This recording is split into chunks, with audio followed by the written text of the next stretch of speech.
పెద్దలు గౌరవనీయులు తెలుగుదేశం పార్టీ అధ్యక్షులు నారా చంద్రబాబు నాయుడు గారు, మన జైన సైన్యానికి అధిపతి పెద్దలు పవన్ కళ్యాణ్ గారు, ఇక్కడికి విచ్చేసినటువంటి అశేష ప్రజానికానికి మొట్టమొదటిగా నా హృదయపూర్వక నమస్కారం. మీ అందరికీ తెలుసు, నేను వైసీపీ నుంచి వీడి జనసేనలో చేరాను. నన్ను ఒక 3 నెలల క్రిందట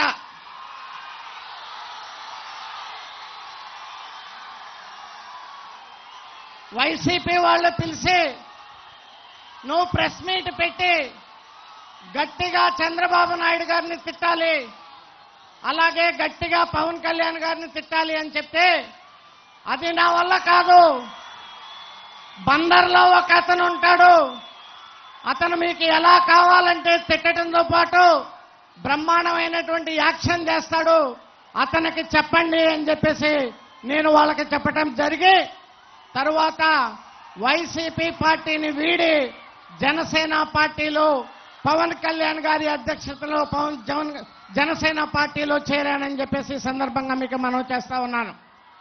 మీ అందరికీ తెలుసు, ఇక్కడ ఒక ఎమ్మెల్యే గారు ఉంటాడు.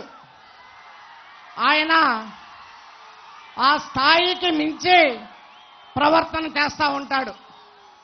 మాట్లాడితే 2 చెప్పులు చూసి చూపిస్తూ ఉంటాడు, అందరికీ 2 చెప్పులు తీసి చూపిస్తూ ఉంటాడు. నేను చెప్పాను పవన్ కళ్యాణ్ గారికి, సార్ మీరు ఎక్కడ పడితే అక్కడ చెప్పులు వదలొద్దు, మీరు అనకాపల్లిలో వదిలినటువంటి చెప్పులు బందర్లో ఉన్నాయని చెప్పేసి నేను చెప్పాను. అవునా కదా? అప్పటి నుంచే ఆయన చెప్పులు కూడా జాగ్రత్తగా మరి ఉంచుకుంటున్నారనేటువంటి విషయాన్ని కూడా ఈ సందర్భంగా నేను చెప్తా ఉన్నాను. ఈయన స్థాయికి, ఈయన మాటలు, ఈయన ఎటకారం, ప్యాకేజీ సార్ అంటాడు. ఈయనేమో సత్యచంద్రుడి గారి పెదనాన్న కొడుకు, మీ అందరికీ తెలుసు. గురుగింజ కింద నలుపు ఎరగదంట, అట్లా ఉంటుంది ఈయన ప్రవర్తన అని చెప్పేసి ఈ సందర్భంగా మీ అందరికీ మనం చేస్తా ఉన్నాను.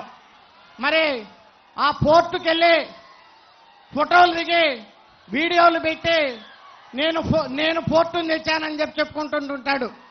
కష్టపడి ఎన్విరాన్మెంటల్ క్లియరెన్స్ తెచ్చి పవర్ ఫైనాన్స్ ద్వారా 4,000 కోట్ల రూపాయలు మరి ఒక పార్లమెంటు సభ్యుడిగా నేను ఎంతో కృషి చేశాననేటువంటి విషయాన్ని సందర్భంగా మీకు మనవి చేస్తాను.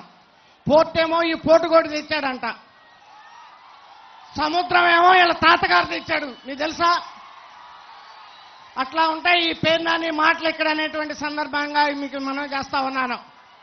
మరి ఈ పార్టీ నా బీసీ అని చెప్పుకునేటువంటి పార్టీ అన్యాయంగా, అక్రమంగా కొల్లి రవీంద్ర గారి మీద మర్డర్ కేసు బనాయించారు. అన్యాయంగా ఆయన 60 రోజుల పాటు జైల్లో ఉండొచ్చాడు.